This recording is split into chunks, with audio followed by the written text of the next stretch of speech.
Nagising si Shera na matindi ang pananakit ng puson na nauwi sa pagkaospital.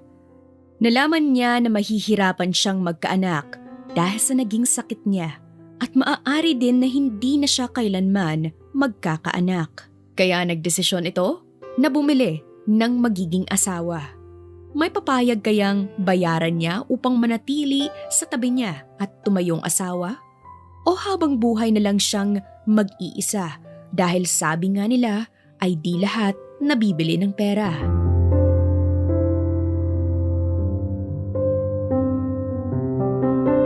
Seryoso ka ba dyan, Dok? Hindi na ba ako magkakaroon ng anak? Pero maayos naman lagi ang lagay ng katawan ko, hindi ba? Tsaka ikaw nga nagsabi sa akin last month na healthy ang ovaries ko. Yun ang akala ko, Shera. Pero base sa ultrasound mo ngayon ay nagkaroon ng maliliit na cyst ang left ovaries mo. Madadamay din ang isa kaya naman kailangan mong magkaroon ng anak sa lalong madaling panahon. Pero hindi pwede, Dok, dahil may mga bagay akong kailangan gawin. Pagtanggi ni Shera dahil marami pang pasanin ang nasa balikat niya, kaya hindi niya natutukan ang pag-aasawa. Sa edad niyang 30 ay hindi pa siya nakaranas ng wagas at tunay na pag-ibig dahil mas marami pa siyang oras sa opisina kaysa sa kasintahan. Ang huling pag-ibig na naranasan niya ay 5 taon na ang nakakaraan at hindi iyon nag-iwan ng magandang alaala sa kanya. Wala na ako magagawa dahil habang pinaghihintay mo ito, mas lalo lamang lumiliit ang tsansa mo. Magdesisyon ka at narito lang ako para suportahan ka. Hindi ko na alam ang gagawin ko, doktora. Hindi pa ako handa lalo na nang wala akong nobyo para buntisin ako. Iyon ay hindi ko na problema ngayon dahil ito lamang ang sinasabi ko sa iyo na kailangan mo nang magkaanak sa lalong madaling panahon. Pinal na saad ng doktor na tumingin sa kanya. Ito na ata ang pinakamalaking problema ang kinahaharap niya ngayong taon. Parang kahapon lang ay maligaya siya dahil naging maayos ang takbo ng kumpanya.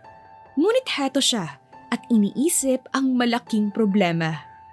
Nagpaalam na si Shera sa kanyang doktora at umuwi na sa mansyon niya.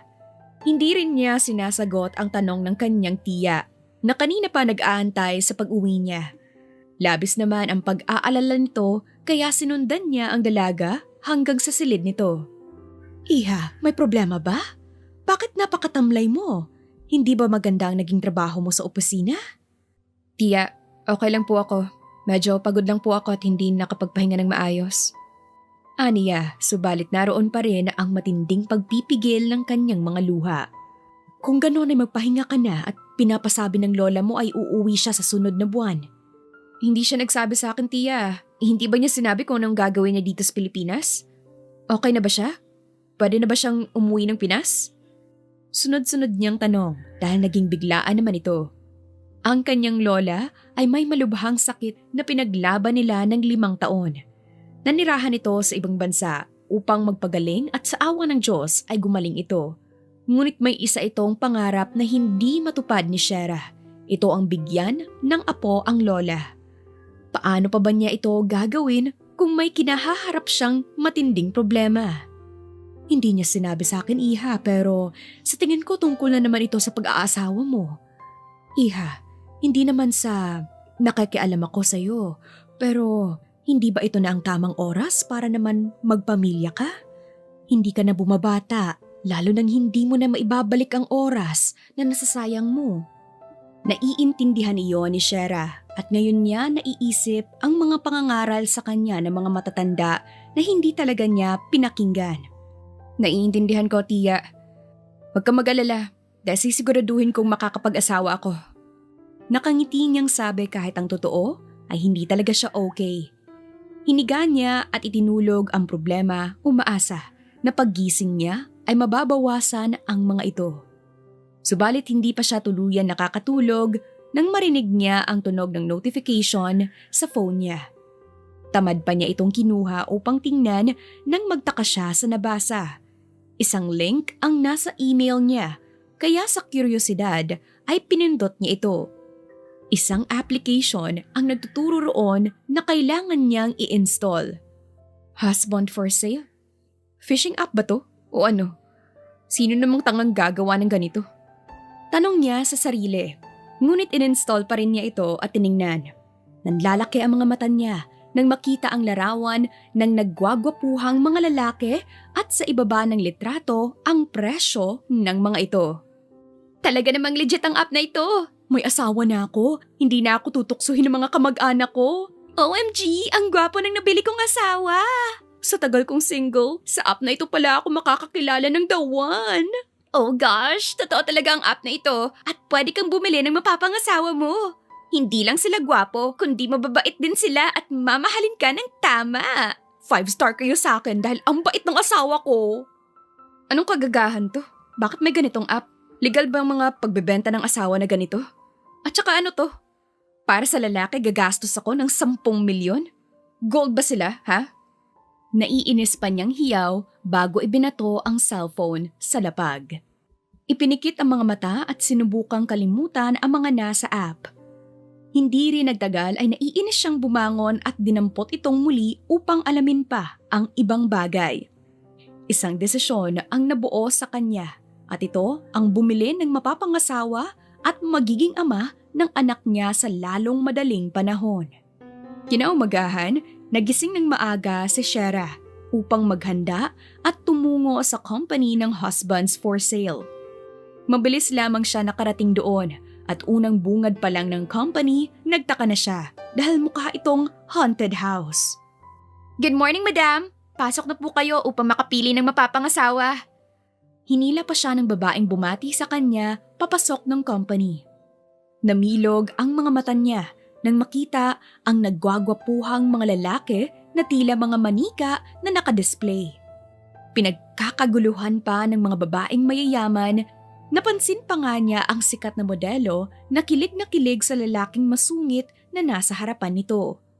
Iginapang niya ang mga mata sa mga lalaking ito, subalit hindi niya makita ang magustuhan.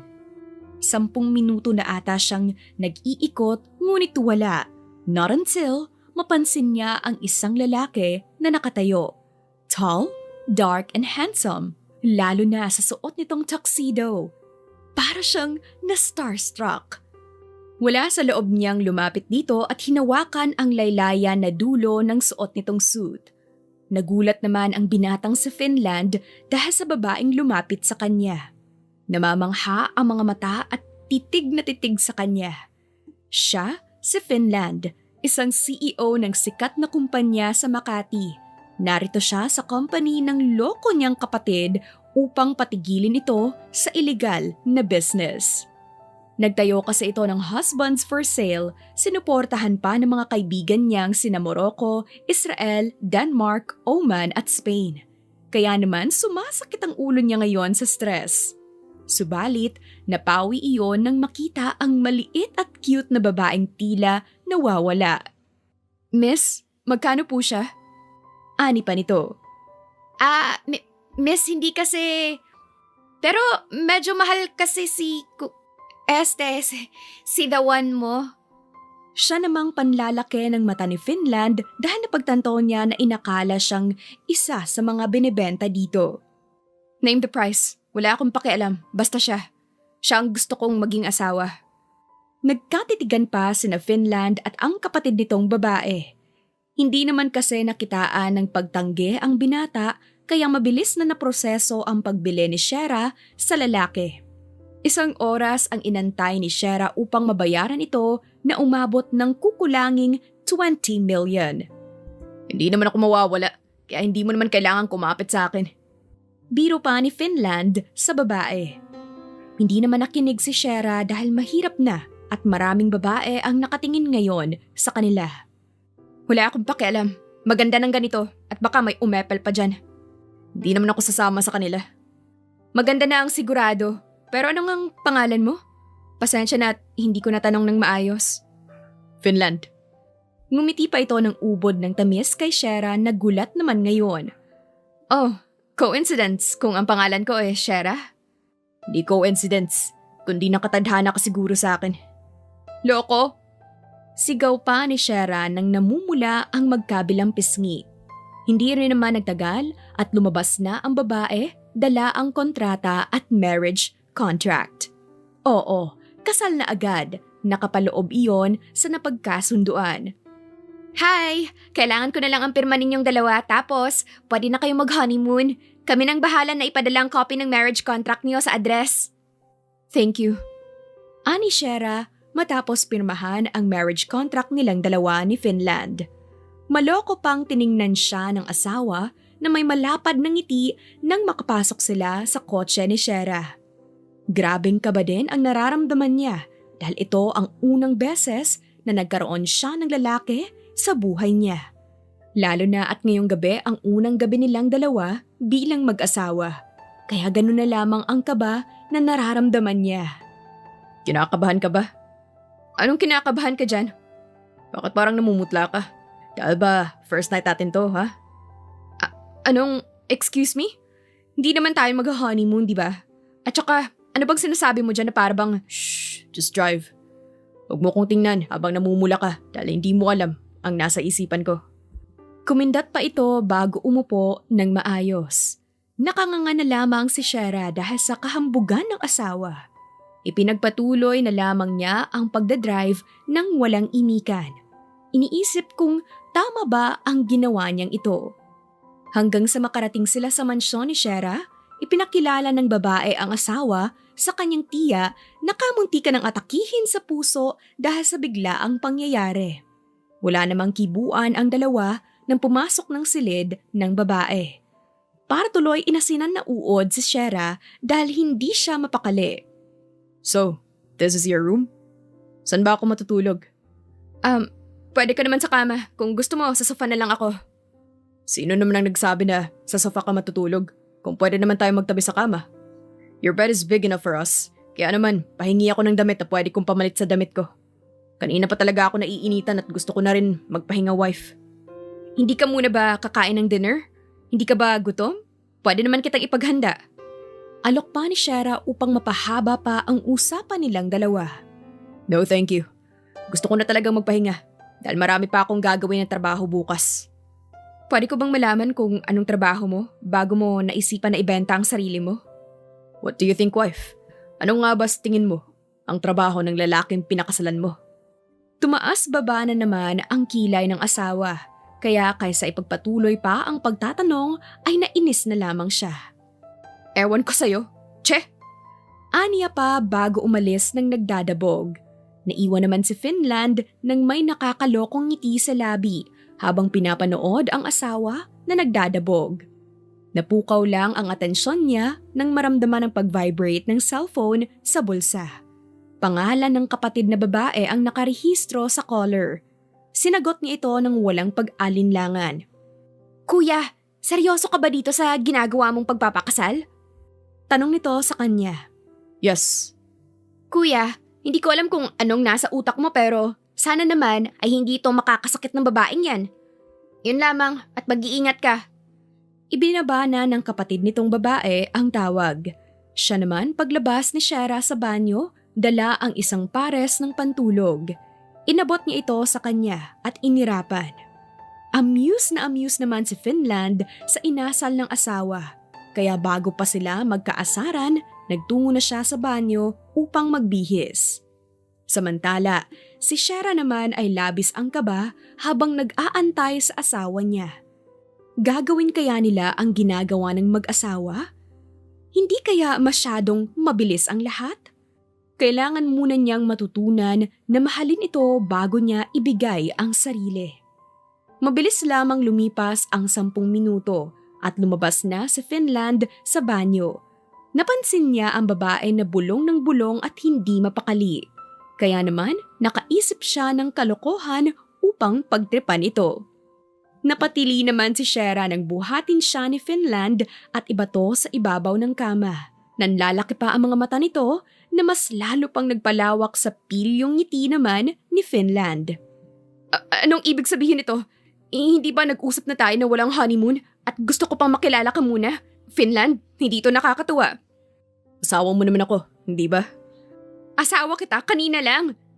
Muling napatili si Shera nang maramdaman ang malambot na labi ni Finland sa labi niya. Mabilis lamang iyon ngunit ramdam pa rin niya ang mabilis na pagtibok ng puso niya. Sinasabi ko talaga sa'yo, Finland, Kapag may ginawa kang hindi maganda ngayon, tiyak na lilipad ka sa mansyon ko palabas. Sa tingin mo ba, natatakot ako sa'yo? Hindi ako natatakot, wifey. At isa pa, legal ang kasal natin. Kaya naman, wala kang magagawa. Pakunwari pa ang inilihis ni Finland ang suot na short. Hindi na kinaya at bumulang hit na siya ng tawa. Kung makikita mo lang ang mukha mo, kahit ikaw ay matatawa talaga.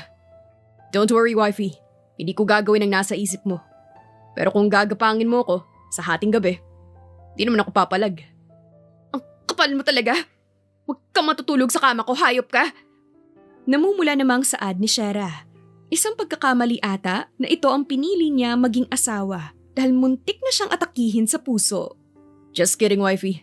Huwag ka na magalit at halika na dito. Gusto ko na mapahinga dahil pagod ako. Matulog kang mag-isa mong bisit ka. Hindi ako tatabi sa isang hambog na tulad mo. Aalis na sana si Shera sa kama nang bigla siyang hilahin ng binata at ipangko ito pahiga sa kama. Ikinulong siya nito sa malalaking braso at hita upang hindi siya makabangon. Ano ba? Bitawan mo nga ako. Hindi ako makahinga dahil ang laki-laki mo. Reklamo pa niya. Hindi kita bibitawan dahil matutulog na tayo at bukas na natin pag-usapan kung kailan mo gustong mag-honeymoon. Finland, hindi talaga ako natutuwa. Shh! Please, wife. Let's sleep. Dahil pagod ang asawa mo kakatayo roon dahil sa pag-aantay sa'yo. Sa lambing ng boses nito, kusang nanahimik si Shera. Hinayaan niyang nakayakap ang lalaking kanina lamang niya nakilala.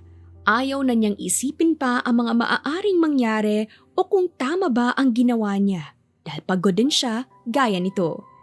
Hindi rin naman nagtagal ay kinain ng antok si Shera hanggang sa tuluyan na siyang nakatulog ng mahimbing sa braso ng asawa. Lumipas ang isang buwan na pagsasama ni na Finland at Shera.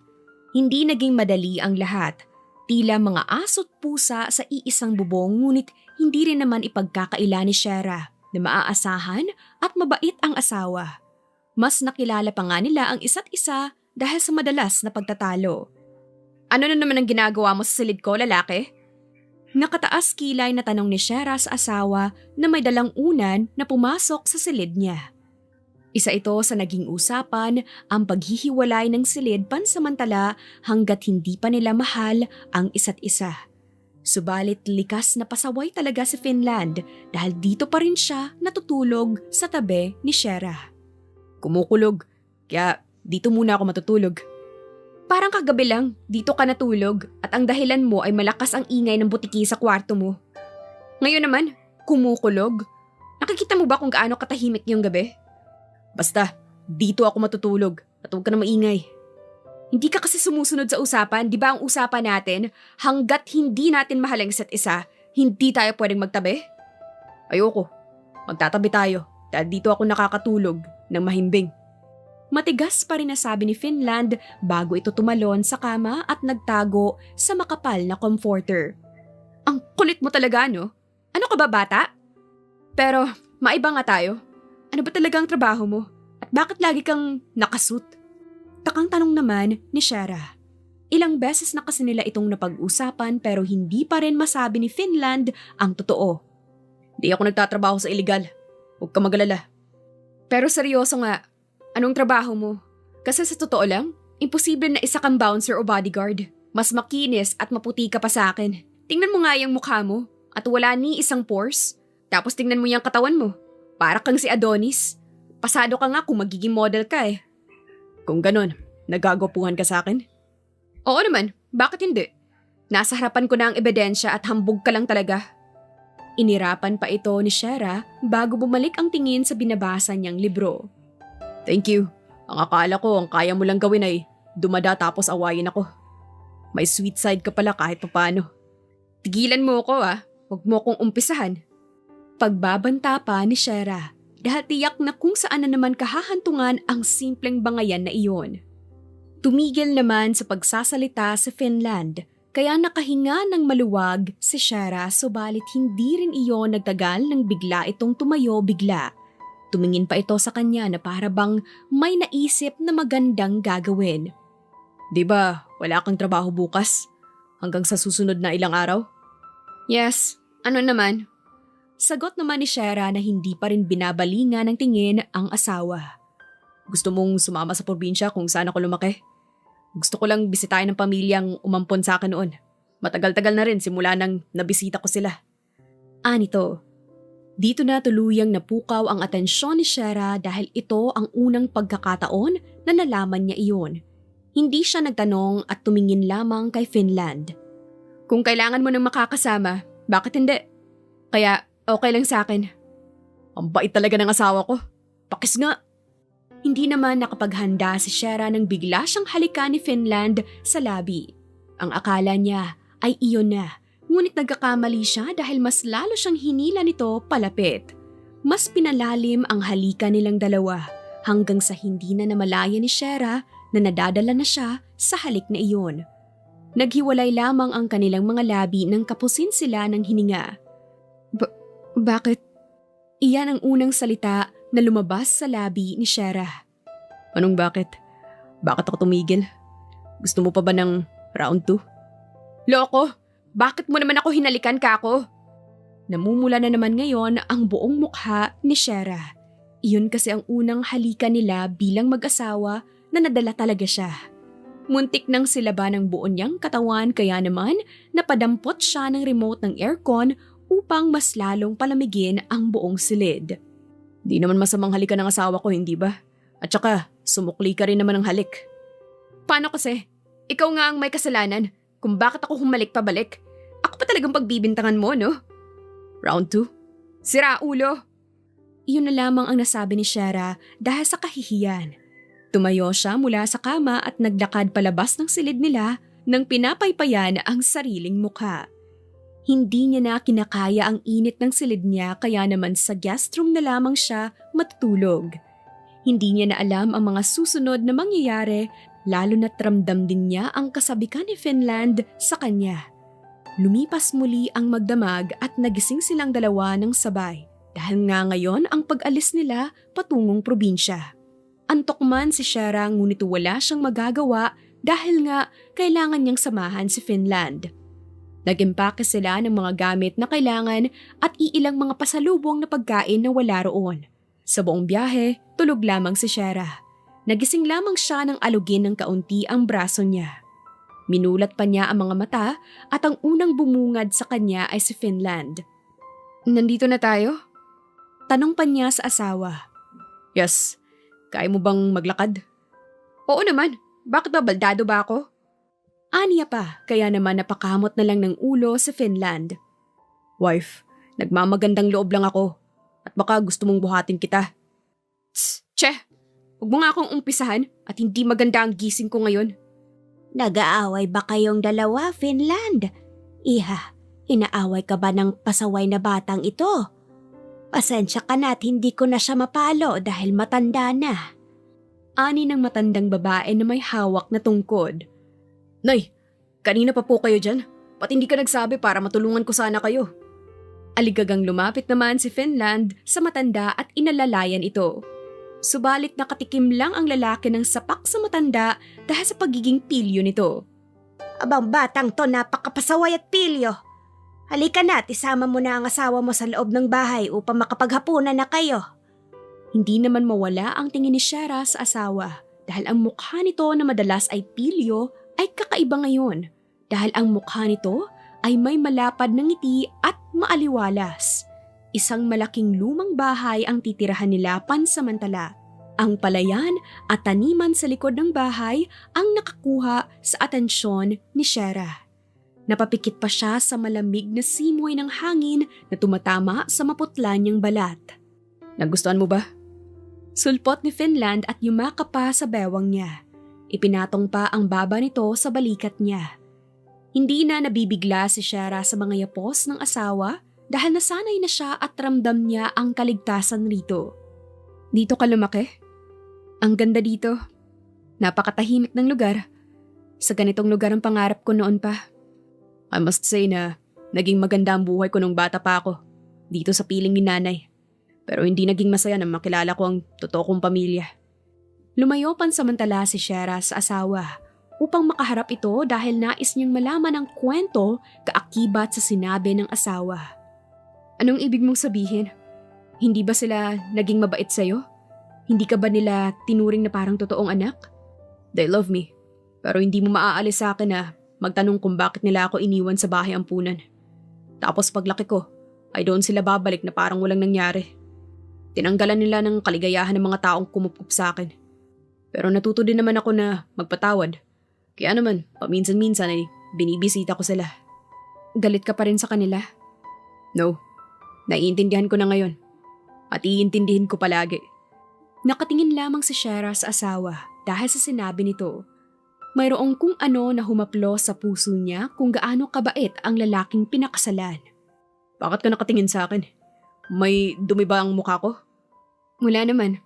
Naisip ko lang na ang bait pala ng lalaking napangasawa ko. I think gusto na kita. Ewan ko, pero iba kasi ang saya nito.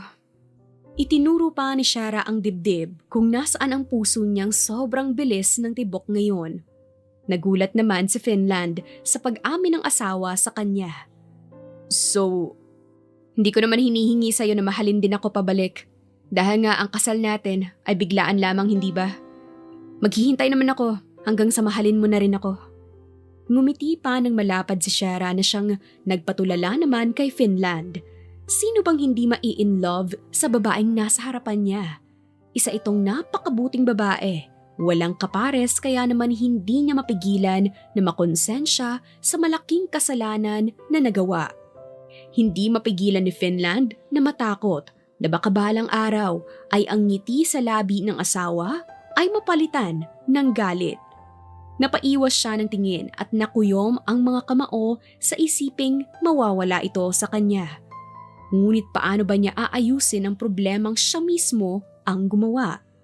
Finland, hindi mo naman ako kailangang sagutin sa ngayon. Naiintindihan ko naman. Tsaka parang wrong timing ang pag-amin ko, hindi ba? Tumawa pa ng mahina si Shara. hindi naman sa ganun. Gusto din kita, Shara. Gustong gusto. To the point na mababaliw ako sa isiping mawawala ka sa akin. Pero hindi ko maatim na baka kasuklaman mo ako balang araw. Bakit naman kita kasusuklaman? Hindi ako magagalit sa'yo. At kung sakali man, gusto kong intindihin mo ko at huwag mo akong susukuan. Shara, I'm really sorry. Ano ka ba? Wala yun. Umiwas pa ng tingin si Shara dahil sa awkward na nararamdaman at hiya na rin dahil sa lahat ng pagkakataon ay ngayon pa siya umamin sa asawa. No, ngayon pa lang. Nagsasorry na ako sa gagawin ko. Anong ibig mong sabihin? Kinakabahan na tanong ni Shara. Siniil siya ng mapusok na halik at malugod naman itong sinuklian ng babae. Naging mapusok silang dalawa at mapangahas, tila uhaw na uhaw sa labi ng isa't isa. Hindi na namalayan pa nang dumapo ang malamig na hangin sa kanilang hubad ng mga katawan. Nang gabing iyon, inalay ni Shara ang kanyang puso at katawan para sa asawa. Pinaramdam niya rito kung gaano niya kamahal kahit na alam niyang walang kasiguraduhan kung masusuklian ba ni Finland ang pagmamahal niya. Kinabukasan, nagising si Shara dahil sa maingay na tilaok ng manok at ang mainit-init na sinag ng araw na tumatama sa mukha niya. Nag-unat pa siya ng katawan bago nakapa nang wala na si Finland sa tabi niya. Bigla na lamang namula ang mukha niya nang maalala ang mainit-init na sandali kagabi. Hindi siya makapaniwala na ginawa nila ang bagay na iyon. Hindi pa rin mawala-wala ang mga halik nito at haplos sa buong katawan niya. Bit-bit ang kumot ay nagtungo siya sa banyo at ganoon na lamang nalaglag ang panga niya nang makita ang mapulang marka sa buong katawan niya. Napamura na lamang si Shara dahil sa ginawa nito kagabi. Ito ay ang pagmamarka nito na sa kanya lamang siya. Nang makapag-ayos na si Shara ay siyang pagbaba na rin niya. Naabutan niya ang asawa na nakikipagkulitan sa babaeng may kapayatan. Napansin naman siya ng mga ito at mabilis na lumapit sa kanya si Finland at hinalikan siya sa labi. Good morning, baby. Nito. Hindi mo ba ako ipapakilala sa asawa mo, kuya? Kagabi ko pa sana kayo gusto makausap kaso may nag-aaway na pusa kagabi. Pinamulahan na naman ng mukha si Shara dahil sa sinabi nito. Hindi niya kasi makontrol ang boses niya kagabi dahil talaga namang pilyo si Finland at sinasadya nito ang pag-iingay niya. Pwede ba, Sarah? Pumasok ka na sa paaralan bago ko pa bawiin ang baon na binigay ko sa'yo. Pananakot pa ni Finland kaya nagdadabog na umalis ang dalaga. Kamusta ang tulog mo? Okay naman. Nahihiya pang pumaling ng tingin si Shera sa ibang direksyon dahil hindi pa rin niya makalimutan ang nangyari at nahihiya siya. Hindi ba masakit ang katawan mo? Wala bang masakit sa'yo? Hindi ka dapat bumangon dahil pwede naman kitang dalhan ng pagkain sa silid natin. Wala namang masakit sa akin Really? So hindi pala kita napagod ng husto kagabi? Pilyong sabi ni Finland kaya naman lalong namula ang magkabilang pisngi ni Shera. Gusto niya nang magpalamon sa lupa dahil sa kakapalan ng mukha ng lalaki na sabihin iyon sa kanya. Alam mo, nagugutom na ako, kaya naman kumain na tayo. Sus, di ba pasado ang performance ko? Hindi. Wala namang masama kung aamin ka, love. Dahil mas lalo ko pang gagalingan sa susunod.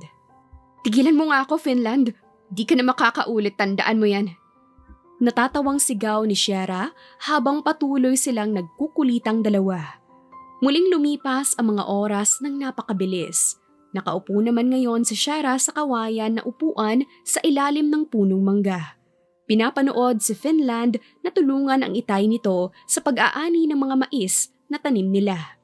Hindi pa napansin ni Shera ang dalaga na kaninang kausap ng asawa, kundi pa siya nito kinausap. Inabutan pa siya nito ng mangga na may bagoong. Ate, hindi ba nasa ibang bansa ka? Bakit parang ang bilis mo naman gumanda? Ani nito. Anong ibig mong sabihin? Natatawa pang tanong ni Shera.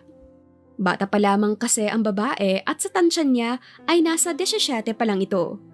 Di ko alam kung natatandaan mo pa ba ako pero hindi noong dinala ka ni kuya dito at hindi ka naman ganyan kaganda.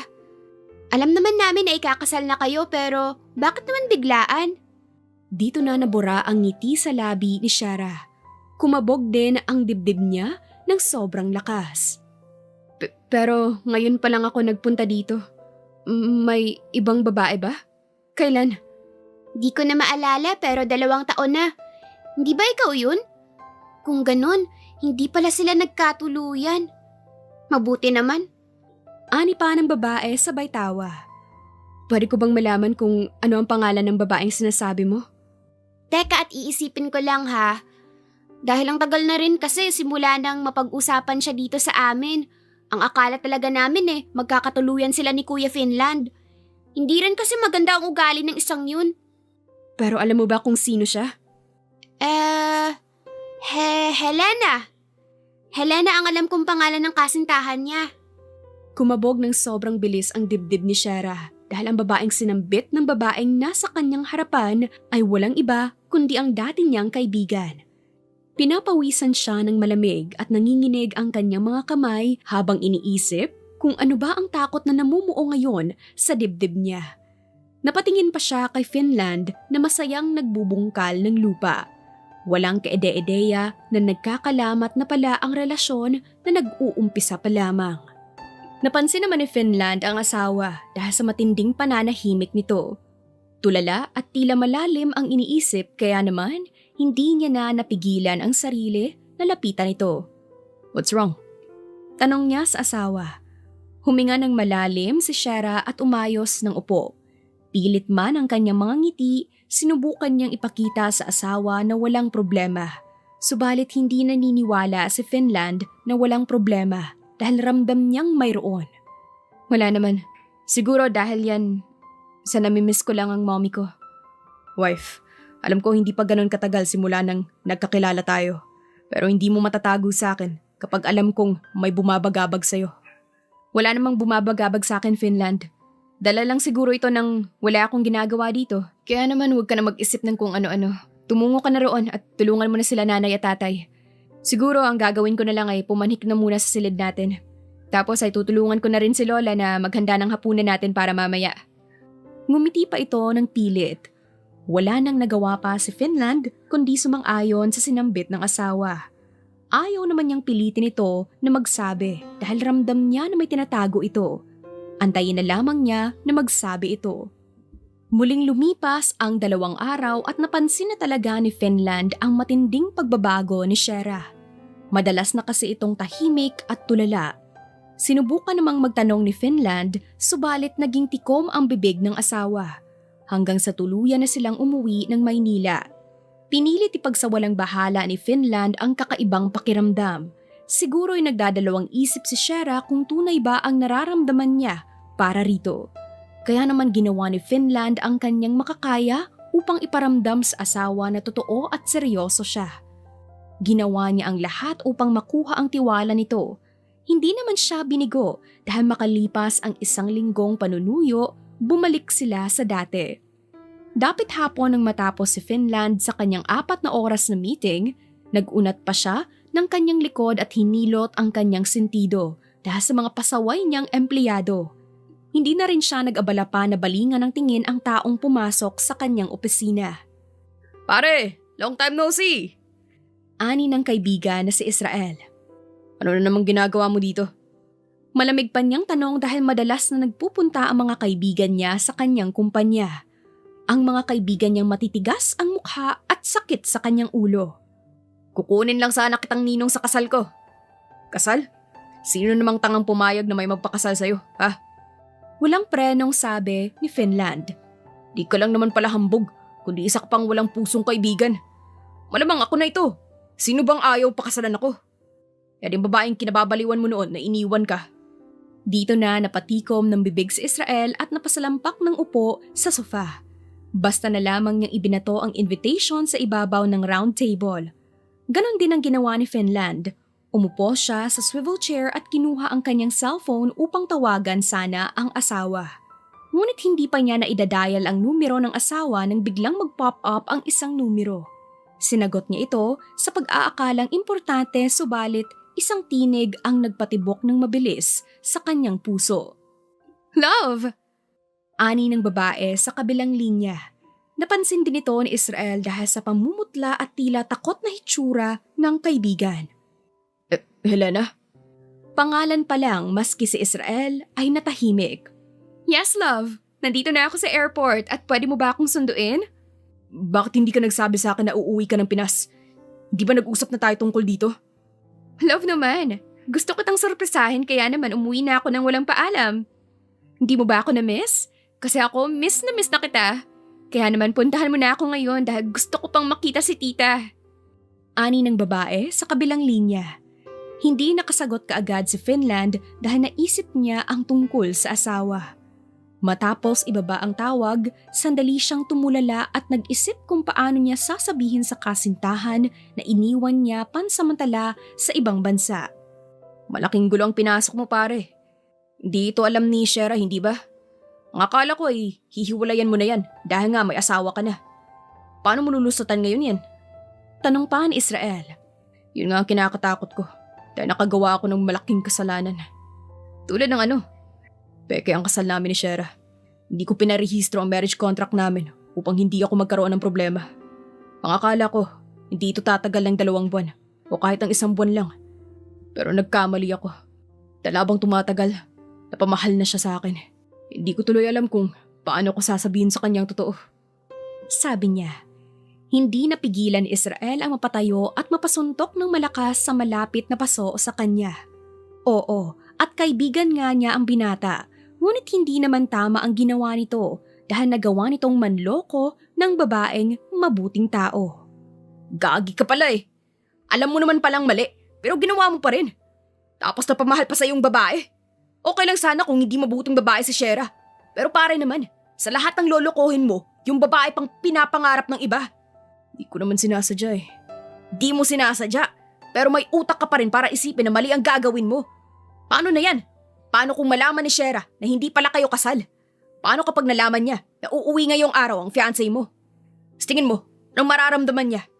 Oo at kalokohan ng business ng kapatid mo. Pero hindi naman ata tama na paasahin at lokohin mo yung tao. Aayusin ko to. Susubukan kong ipaliwanag kay Helena ang totoo at hihingi naman ako ng kapatawaran kay Shera. Sabi ni Finland, subalit nanlalaki ang kanilang mga mata nang bigla na lamang kumalabog ang pintuan ng malakas. Bumungad sa kanila ang luhaang mukha ni Shera na may dalang paper bag. Excited pa naman sana itong dalhan ng makakain ng asawa. Subalit narinig niya ang lahat.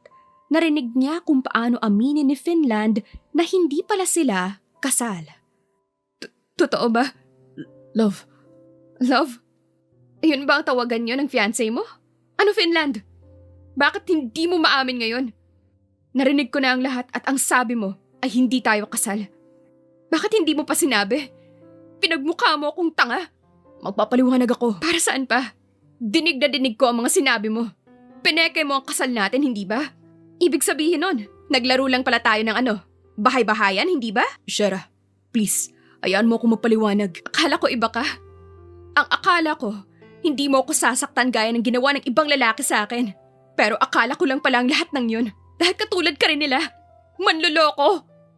Madiin na sigaw ni Shera na puno ng galit habang nakatingin sa binata ang mga mata niya na napupuno ng puot at luha. Naroon lamang si Israel at awang-awa sa kaibigan dahil nakikita niya na mahal niya ang asawa. Subalit hindi rin niya maitatanggi na mali ang ginawa nito. Ngayon lamang din niya nakita kung paano magmakaawa at matakot ito. Shera, please, ayaan mo ako mapaliwanag. Huwag mo namang gawin sa akin to. Please, patawarin mo ako. Bitawan mo ako, Finland. No. Sinabi ng bitawan mo ako eh. Hindi tayo mag-asawa. Naglaro lang tayo kaya bumalik ka na sa totoo mong fiancé. Huling hiyaw ni Shera bago ito tumakbo palabas ng opisina ni Finland. Susubukan sana itong habulin ng lalaki nang bumungad sa kanya ang fiancé na si Helena. Tulad ni Shera, luhaan din ito, ngunit naroon ang awa. Helena. Tawag niya sa pangalan nito, ngunit isang malakas na sampal ang binigay ng babae sa kanya. Kailan ka pa naging gago, Finland? Kailan ka pa naging sinungaling, ha? Ito ang dahilan kaya hindi mo ako pinapansin ng ilang buwan, hindi ba? Gusto kong magalit sa'yo dahil sa ginawa mo pero naiintindihan kita. Sorry. I'm really sorry. Masasaktan ako. Gusto kitang sigawan at kasuklaman. Pero ano magagawa ko? Mahal kita. Pero ayoko magdusa ka sa piling ko. Marahil may pagkukulang din siguro ako kaya naman nagawa mong magmahal ng iba. Ilang beses kitang pinagpalit sa iba. Kaya ito siguro ang karma ko. Huwag mong sabihin yan. Alam mong mahal kita. Minahal. Minahal mo ako. Kaya naman sa pagkakataong ito, ako naman ang gagawa ng tama. Sundan mo siya at ipaglaban mo ang tunay na nararamdaman mo sa kanya. Nagulat naman si Finland sa sinabi ng fiancé. Kaya malugod niya itong sinunod, tumakbo siya palabas ng kumpanya upang habulin si Shera. Naiwan naman si Helena kasama si Israel. Ayaw man ni Israel sa babae, subalit humahanga siya sa ginawa nitong pagpapalaya sa kaibigan. Samantala, mabilis na inimpake ni Shera ang mga gamit. Ang lahat ng sorpresa niya sa asawa ngayong araw ay nasira lamang. Luhaan niyang inilagay sa maleta ang mga importanteng mga gamit. Nag-aalala din ang tiya niya nang makita siyang luhaan. Iha, kumalma ka at hindi yan makakabuti sa bata. Hayaan mo makauwi ang asawa mo at mag-usap kayo. Mag-usap? Asawa? Hindi kami mag-asawa, tiya. Niloko niya ako. Sa bagay, kalokohan lang talaga ang kasal namin. Dahil lamang sa kagustuhan kong mabigyan si Lola ng apo. Pero alam mo yun, ang sakit-sakit dahil nagmumukha akong tanga. Naiintindihan ko pero kailangan mong pag-isipan ang gagawin mo. Mahal ka ng binatang yun at kung nagkaroon man siya ng kasalanan sa iyo anak, ay pakinggan mo siya. Pangangaral ng matanda subalit sarado na ang isipan ni Shera. Mas lamang ang sakit at hinanakit niya para kay Finland upang pakinggan pa ito. Wala siyang kaabog-abog na umalis ng mansyon at tumungo sa airport. Oo, nang araw din na iyon lumisan si Shera dala ang isang biyaya na pinagkaloob sa kanila ng Diyos. Habang si Finland ay tulala at lumuluha na nakaluhod sa airport dahil ang babaeng minamahal ay tuluyan ng umalis sa buhay niya. Hindi niya ito naabutan. Nahuli siya. Huli na ang lahat para maayos pa niya. Hindi naging madali ang buhay ni Finland simula nang mawala si Shera. Naging sira ang buhay niya. Madalas na nag-iinom at nagwawala ito sa loob ng 1 taon. Hindi rin niya mahanap ang asawa niya dahil nagtago ito. Sinubukan din ni Finland na kausapin ang lola nito at nagmamakaawa na sabihin sa kanya kung nasaan ang mag-ina. Ngunit hindi rin ito alam ng matanda. Naging sira at magulo ang buhay ni Finland, ngunit isang araw bigla na lamang siyang bumangon. Muling bumalik sa dating buhay, natakot man ang pamilya niya sa pagbabago nito, ngunit nakitaan nila na naging maayos ito. Dahil sa wakas, natagpuan na ni Finland ang mag-ina at palihim niyang sinusubaybayan ang mga ito. Nanatili iyon ng 3 taon ang pagsusubaybay sa mag-ina niya.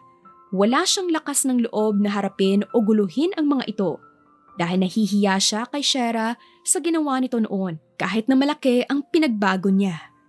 Kuya, hindi mo pa ba kayang magpakita sa mag-ina mo? Natitiis mo pa rin ba na puntahan ng palihim ang anak mo? Sa Tagaytay ka na kaya tumira para hindi ka na mapagod sa pagbabiyahe palagi. Hindi ko pa kaya. Kuya naman, 3 taon nang lumipas sa tingin ko naman. Napatawad ka na ni Ate Shera eh. Gusto ko. Pero natatakot ako na baka lumayo na naman siya sa akin at hindi ko na sila makita pa. Masaya na ako sa ganito. Aniya sa kapatid na babae. Isinalansan niya pa ang mga regalo na binili para sa anak. Kailangan niya makaisip ng paraan upang mabigay ito sa anak. Kilala na kasi siya ng bata dahil lakas loob siyang nagpakilala ngunit hindi ito alam ni Shera. Natatakot siya na baka ilayo ang bata sa kanya kaya naman nakontento siya sa ganitong setup. Hindi mo ba naisip kuya na what if makakilala si Ate Shera ng ibang lalaki? Paano ka na? Alam kong natatakot ka pero hindi mo ba naisip na baka magmahal siya ng iba? Kung hindi mo lalakasan ng loob mo, sa tingin ko, tuluyan na silang mawawala sa'yo. Huwag mong sabihin yan, Faith. Hindi sila mawawala sa akin. Tsaka bakit ka ba nakikialam kung anong mangyayari ha? Sigaw ni Finland. Hindi na nagulat ang kapatid nitong babae sa naging reaksyon ng kuya niya. Kahit ipakita niyang maayos ito, hindi pa rin mawala ang labis na kalungkutan at pangungulila. Sinasabi ko lang ang maaaring mangyari kuya kapag hindi ka pa kumilos. Baka pagsisihan mo na naging duwag ka para mabawi ang mag-ina mo. Iyon ang tumatak sa isipan ni Finland. Upang makaiwas sa nalalapit na gulo, minabuti niyang umalis na lamang at tumungo sa anak. Wala siyang pakialam kung anong sabihin ng ibang tao na malalapit sa kanya dahil baka ikabaliw niya pa kapag nawala ng tuluyan ang dalawa sa kanya. Sa kabilang banda naman ay si Shera na abala sa pagsasalansa ng pagkain sa ref dahil katatapos lamang niya na maggrocery. Ito ang gusto niyang libangan, ang pagsasalansa ng mga stocks sa refrigerator. Naging libangan niya ang pagluluto kaya naman huminto na siya sa pagpapalakad ng kumpanya simula ng araw na iyon. Ang akala niya ay hindi na siya makakabalik sa Pinas ngunit nagkakamali siya. Dahil narito siya ngayon sa tahimik na bukirin malayo sa syudad. Sila lamang ng anak niya ang narito, ang anak na naging bunga ng pag-iibigan nila ni Finland noon. Uy bruha, kanina ka pa nakatulala dyan na. Baka naman iniisip mo na naman ang lalaking nanakit sa'yo. Biglang bungad ng kapitbahay niyang si Chantal. Ano na naman ginagawa mo dito babae? Hindi ba sinabi ko sa'yo na kumatok ka sa pinto kung papasok ka? Paano ko pa gagawin? Bukas na nga ang pintuan. Ano? Gulat niyang sabi at hinanap ang anak na kanina lang ay naglalaro sa sala. Nataranta siya at nagtungo sa sala upang tingnan ang anak. Anak? Friends? Tawag niya sa pangalan ng anak. Kanina pa ba bukas ang pinto? Nasaan ang anak ko? Maski si Chantal ay nagpanik na rin dahil 3 taong gulang pa lamang ang bata at hindi nito alam ang pasikot-sikot. Franz! Franz! Franz! Malakas niyang sigaw kasabay ng pagtakbo at paghahanap sa maaaring puntahan ng anak. Maghiwalay tayo. Dito ako maghahanap at dyan ka. Kumalma ka, Shera. Hindi nawawala ang anak mo. Baka naglakad-lakad lang siya dyan. Ani pa ng kaibigan bago sila naghiwalay. Lakad-takbo ang ginawa ni Shera habang sinisigaw ang pangalan ng anak. Maluha-luha siya dahil sa takot at isipin kung nasaan ba nagtungo ang 3 taon na batang anak. Pinagtanong niya rin ito sa paligid, subalit walang Franz ang nahanap. Susuko na sana siya at handang tumawag ng pulis nang makarinig siya ng mahinang bungis-ngis sa hindi kalayuan sa kanya. Sinundan niya ang mga ito at laking gulat ni Shera nang makita ang anak na katawanan ang lalaking sinubukan niyang ibaon sa limot. Walang pinagbago ang lalaki at gwapo pa rin ito maliban sa nangingitim na ilalim ng mata at bahagyang namayat. Napansin ni Shera na puno ito ng putik at ganoon din ang anak. Hindi siya makakibo dahil hindi niya alam ang sasabihin. Subalit hindi rin nagtagal, napansin na siya ni Finland. Ang kaninang masayang mukha nito ay napalitan ng takot. Namutla din ito kaya naman mabilis na tumayo at tumitig sa anak nila ng may lungkot. Sorry, hindi ko sinasadya na madumihan ang suot niya, lalo nang hindi ko gusto na mag-alala ka sa kanya. Nakita ko lamang siya na palakad-lakad kaya naman nakipaglaro ako saglit pero hindi ko naman siya iuuwi o ano. Depensa pa nito na halata mong may takot sa mga mata. Franz, come to mama na. Hindi ba sabi ni mama hindi ka pwedeng lumabas ng hindi nagpapaalam? Sorry po, Mama. Papa, wait po. Utal pang sagot ng anak. Pero sa susunod magsabi ka, okay? Paano kung napahamak ka? Sorry po. Cute na cute nitong sabi bago humalik kay Shera sa pisngi. Magsasalita na sana si Finland nang biglang umeksena ang kaibigan nito na humahangos pa sa pagod. Shera! Mabuti naman at nakita mo na si Franz. Pero, sino si Pogi? Wait, kamukha niya si Franz. Hindi ba siya ang daddy ni Franz? Natutupan nito ang sariling bibig habang titig na titig sa mukha ni Finland. Pwede mo bang samahan ang anak ko pauwi ng bahay? Mag-uusap lang kaming dalawa ni Finland. Oo naman, oo. Ako nang bahala sa makulit na batang to at mag-uusap lang kayong dalawa ng Pogi. Alam mo nang dapat sabihin mo, Shera. Ani naman ang kaibigan ni Shera bago binitbit ang bata at umuwi. Naiwan naman sina Finland at Shera roon at hindi alam kung paano ba uumpisahan ang pag-uusap. Tila napipe si Finland dahil sa kabang nararamdaman. Salamat dahil nakita mo ang anak ko. Di ko alam kung paano kita pasasalamatan pero maraming salamat. Shera. Ubod ng pangungulila ang tinig naman ni Finland. Kung wala na tayong pag-uusapan, siguro umuwi ka na lang ng ligtas.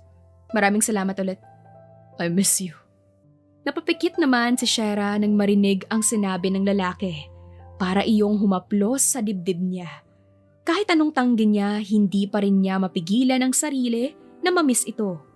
Kahit na hindi maganda ang naging pagwawakas nilang dalawa, ay hindi kailanman nawala ang pagmamahal niya rito. Pwede ba tayong mag-usap? Kahit 5 minuto lang. Gusto ko lang magpaliwanag.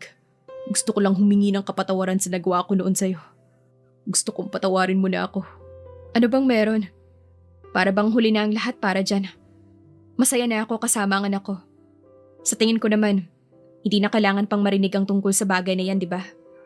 Nangyari na at naiintindihan ko na. Sorry.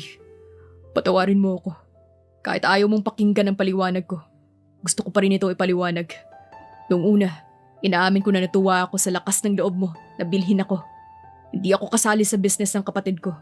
At naroon lamang ako upang pigilan siya sa kalokohan niya. Noong una, gusto ko lang makita kung hanggang saan ang kasal na iyon. Pero habang tumatagal, napamahal ka na sa akin. Minahal kita. Mahal na mahal kita.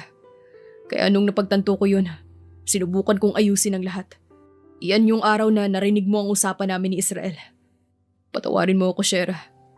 Mahal na mahal kita at ginawa ko ang lahat ng makakaya ko para magbago at baguhin ang kasalanan ko. Nung una ang akala ko kakayanin ko na hanggang tingin lamang ako sa inyo. Pero habang tumatagal, hindi ko na kinakaya. Mahabang paliwanag ni Finland sa babae. Panay naman ang agos ng mga luha ni Shera dahil kahit ganon nakatagal ang lumipas, naroon pa rin ang kirot. Ngunit ngayon tila nabunutan siya ng tinik. Biglang gumaan ang loob niya sa narinig na paliwanag nito. Please, ako na lang ulit. Pwede naman, hindi ba? Kaya kong ibalik ang pagmamahal mo sa akin. Paghihirapan ko basta please, patawarin mo na ako. Hindi ko na kaya na malayo kayo sa akin. Ng anak natin, hindi ko na kaya. Humagulgol pa ito ng malakas. Sorry, patawarin mo ako. Lumuhod pa ito sa harapan ni Shera. Tumayo ka dyan, Finland. Huwag kang lumuhod sa akin, pakiusap lang. Nakikiusap ako sa'yo na huwag kang lumuhod sa harapan ko.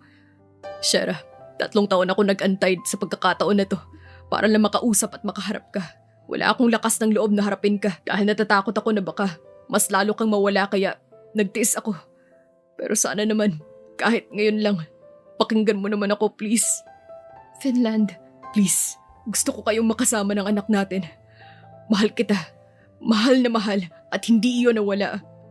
Naiintindihan ko. Kaya please lang, huwag kang lumuhod. Finland naman, please, tumayo ka na dyan at mag-uusap tayo sa bahay. Sabihin mo sa akin na pinapatawad mo na ako, please. Sabihin mo sa akin na mahal mo pa rin ako. Finland, hindi lang makapal ang apog mo, kundi hindi ka pa makapaghintay na makapunta tayo sa bahay at makapagpalit ka ng damit. Please. tumitig pa si Shara sa lalaki na nagsusumamo sa kanya. Sino ba siya upang pigilan pa ang sinisigaw ng damdamin niya? Sino ba siya upang ipagpatuloy ang matinding pagdurusa nilang dalawa? Kung maaari namang subukang muli. Oo, mahal pa rin kita at hindi iyon nagbago. Marahil galit ako dahil sa mga nalaman ko noon. Pero ni minsan, hindi ka talaga nawala sa isipan ko. Kamukhang kamukha ka ng anak natin kaya naman araw-araw din pinapaalala sa akin ni Franz na hindi pala talaga kita nakakalimutan. Kaya naman tumayo ka na dyan at sa bahay na tayo mag-usap. Mas lalong pumatak ang mga luha ni Finland dahil sa sinambit ni Shara. Hindi niya napigilan ang sarili na yakapin ito ng sobrang higpit. Paulit-ulit na nagpapasalamat at ibinubulong ang pagmamahal niya sa babae. Magkahawak kamay pa silang pumasok sa bahay nang maabutan nila ang kaibigan ni Shara na nakangiti ng malawak sa dalawa. Nilalaro nito si Franz kaya naman nagkaroon ng loving-loving ang dalawa upang magkaayos. Mukhang madidiligan na atang 3 taon na tuyot ha. Ani pa nito. Ano bang pinagsasabi mo dyan, babae ka? Ang bibig mo at ang anak ko ang hawak mo. Namumula pang sabing sita ni Shara sa kaibigan. Sus, para namang hindi kayo nakabuo. Oras na siguro upang bumuo ng pangalawa? Ang lungkot tuloy ni Franz dahil wala siyang kalaro. Ano ba? Love. Love daw oh! Love daw ng daddy mo si mommy. Pamumuska pang muli ng kaibigan ni Shara sa kanila. Dahil sa labis na kahihiya ni Shara, mabilis siyang hinila ni Finland papasok ng silid niya. Sorry kung ano-ano ang sinasabi niya. Hindi kasi siya nakakainom ng gamot eh. Bakit? Pwede naman nating sundan ang anak natin. Finland? Hiyaw ni Shara na mas lalong namula ngayon. You're so cute, love. Eto ang namiss ko. Ang mukha mo. Ang labi mo. Ang boses mo. Napakasaya ko dahil matapos ang 3 taon na pagtitiis, heto ka. Heto na. At hawak na kita ulit. Naririnig na kita ulit. Muling pumatak ang mga luha ni Finland. Hindi pa rin makapaniwala na naging maayos sila. Nagkaroon na ng pagbabago dahil naging matapang siya. Bakit ka ba umiiyak? Ayaw mo ba ng pangalawang pagkakataon? Biro pa ni Shara na kahit maski siya ay luhaan, nagawa pa rin niyang tumawa ng pagak.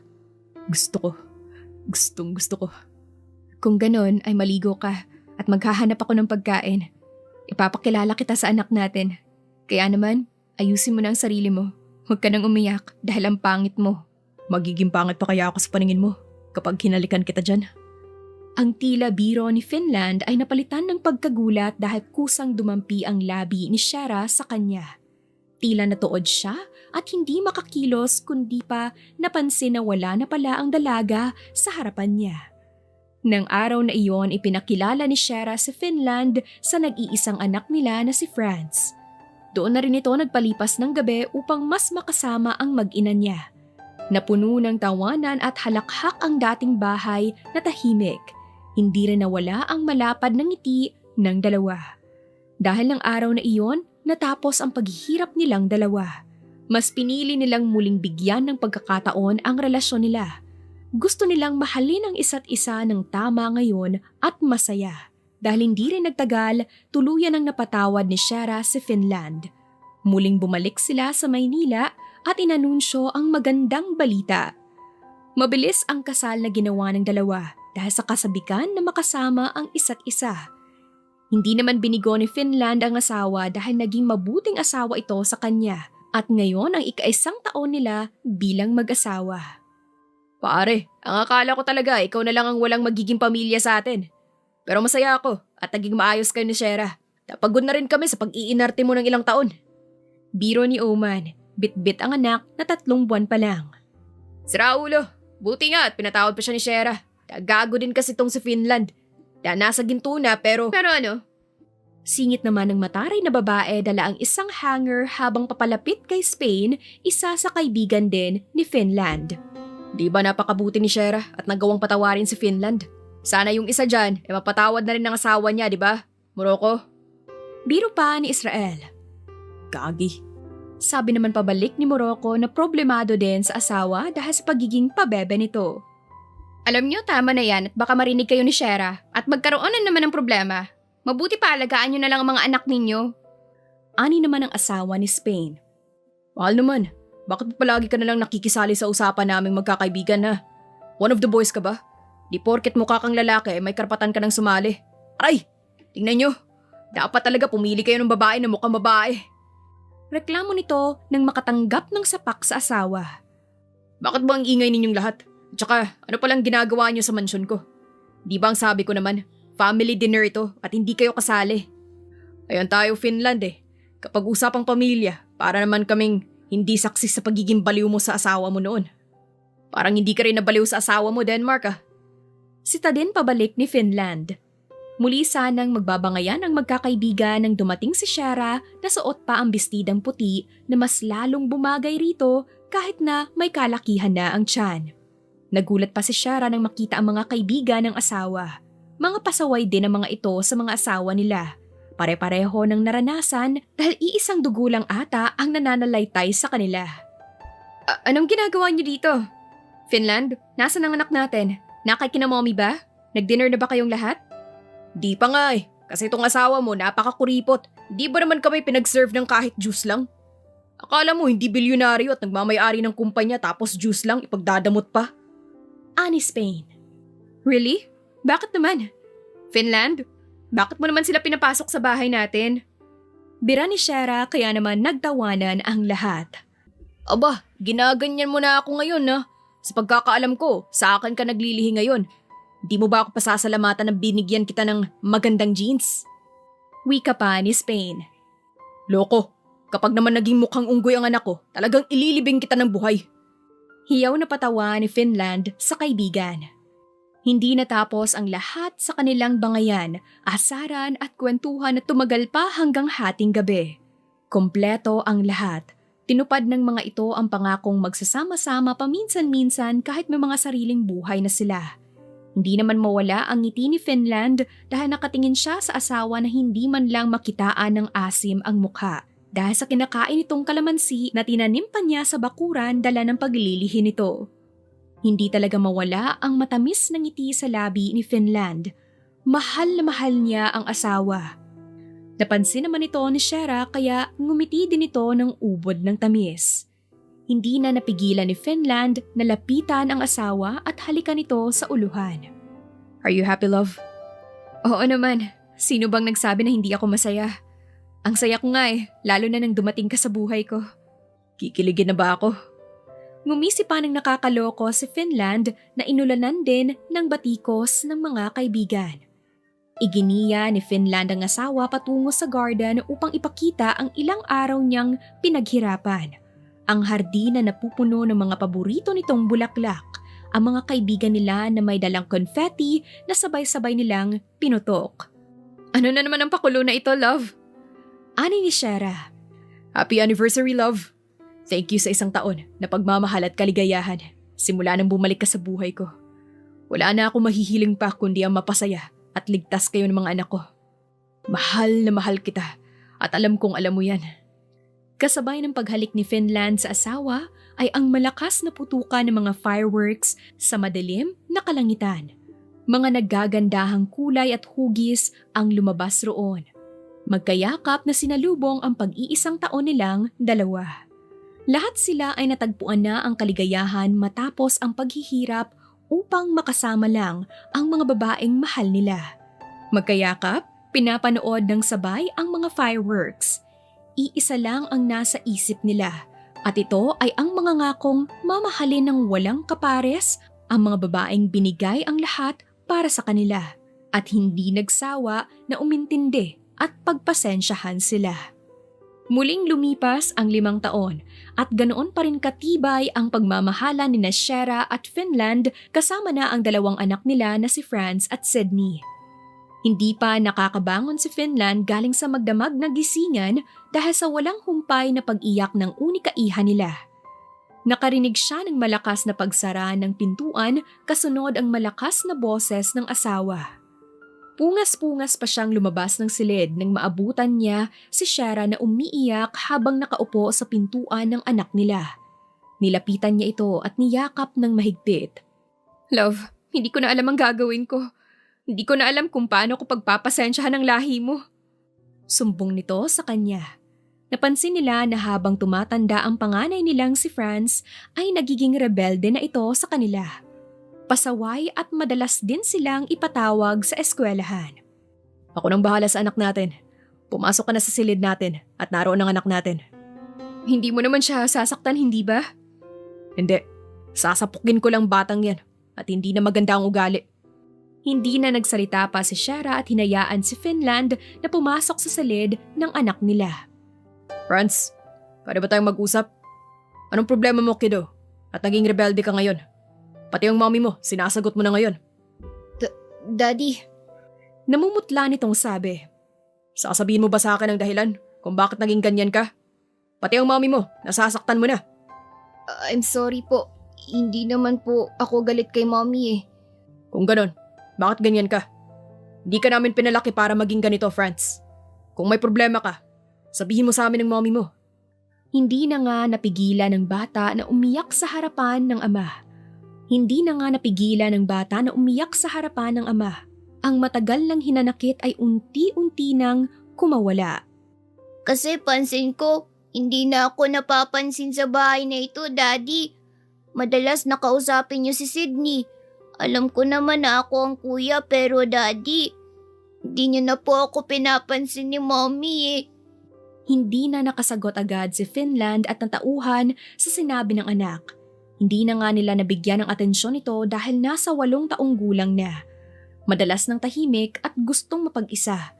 Nung una akala nila ay okay lamang iyon. Pakiramdam ko po, hindi niyo na ako mahal. Anak, huwag mong sabihin yan dahil mahal na mahal ka namin ng mommy mo. Ang akala namin ay gusto mo lang ng ganto. Kaya naman hindi namin naisip na nasasaktan ka na pala. Patawarin mo si daddy kung nagkulang kami sa'yo. Si mami mo, mahal na mahal ka. Daddy, I miss you po. Nasaktan ko po si Mommy. Shh! Naiintindihan ni mommy mo. I'm sorry anak, kung kailangan mo itong maranasan. It's okay po, Daddy ko. Puntahan na natin si mommy mo. Kanina pa siya umiiyak. Tumango naman ang anak niya kaya nagtungo sila sa silid ng ina nito. Nag-iyakan ang mag-ina at nagyakapan. Pinapanood naman ito ni Finland, ang mag-ina niya at ang mga anak niyang unti-unti nang lumalaki. Ang bilis ng panahon na parabang kahapon lamang nangyari ang lahat. Finland? Tawag ng asawa sa kanya. Yes? Ang lalim ata ng iniisip mo ah. Okay na kami ng pasaway na ito. Kaya naman, huwag ka nang sumimangot dyan. Oo nga, Daddy. Kaya ka tumatanda agad eh. Bira pa ng anak kaya ginulo naman ni Finland ang buhok nito. Hanggang sa nagpaalam ang mga anak nila na maglalaro sa garden. Anong iniisip mo? Tanong muli ni Shera sa asawa. Naisip ko lang na ang bilis ng panahon. Pakiramdam ko kahapon lamang nangyari ang lahat. Ang mga anak natin, lumalaki na. At natatakot ako na baka balang araw, iwan na nila tayo. Huwag mong isipin yan. Hindi tayo iiwan ng mga bata. Magkakaroon lamang sila ng sarili nilang buhay. Kung palagi mong iisipin ang mangyayari sa hinaharap, hindi ka matatahimik. Panoorin natin silang lumaki at matupad ang pangarap nila. Sa tingin ko, oras na para sundan si Sydney. Nanlalaki naman ang mga mata ni Shera sa sinabi ng asawa. Kasunod ang malakas na tawa nilang dalawa. Ang kaninang mabigat na tensyon ay napalitan ng gaan at kulitan. Nauwi sa kulitan ang kaninang iyakan. Naghabulan pa tila hindi pa nagkakaedad kahit na 5 taon na ang lumipas. Ngunit ang maganda dito ay hindi pa rin nagbabago ang pagmamahal nila sa isa't isa. Tinupad ni Finland ang pangako niya kay Shara at ito ang mahalin ito habang buhay. Wakas.